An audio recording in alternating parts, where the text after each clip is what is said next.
최근 아파트 공급이 급증하고 있습니다. 2012년에 18만 가구였는데 불과 5년 만에 37만 가구로 늘었습니다. 아파트 공급량이 워낙 많다 보니 부실 공사에 따른 분쟁도 늘고 있습니다. 그럼 만약에 내가 사는 아파트에 하자가 생긴다면 어떻게 대처하는 게 좋을까요? 오늘 일요플러스에서 송우영 기자가 알려드립니다. 지난해 6월 입주한 인천의 한 아파트. 햇빛이 쨍쨍한데도 습기 때문에 집안은 마치 비가 내리는 것처럼 보입니다.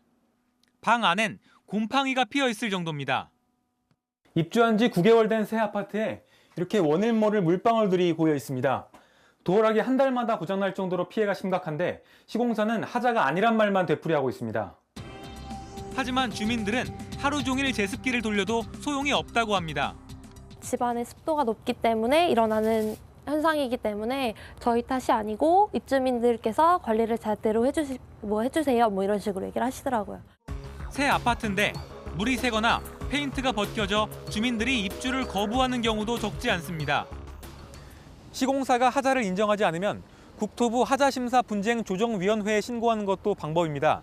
최근 2년간 신고된 4,500건 중 3,300건이 하자로 판정돼 인정률이 73% 정도 됩니다.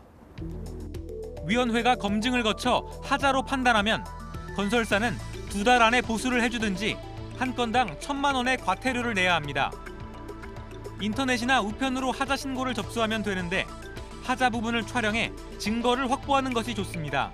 사진으로 찍고 또 그 하자 부위에 물이 흐른다든가 그 움직이는 부위에 대해서는 동영상 촬영을 해서. 하지만 입주민들 사이에서도 하자 신고에 대한 의견이 갈리기도 합니다.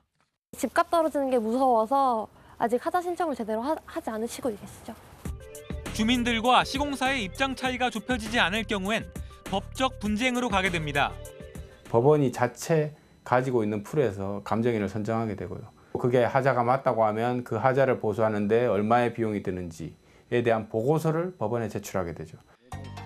이 경우 변호사 선임 비용과 하자 감정 비용이 들고 길게는 몇 년씩 시간이 걸리기도 합니다.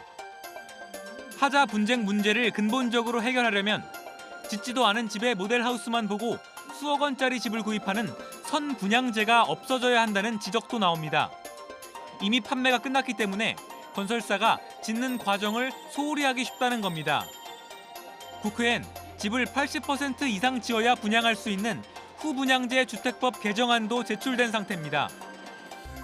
또 건설사가 중도금이나 잔금을 빨리 받으려고 공사 기간을 단축하려다 부실 시공을 하는 경우를 막으려면 공정을 잘 지키도록 감리 체계를 강화해야 한다는 지적도 나옵니다.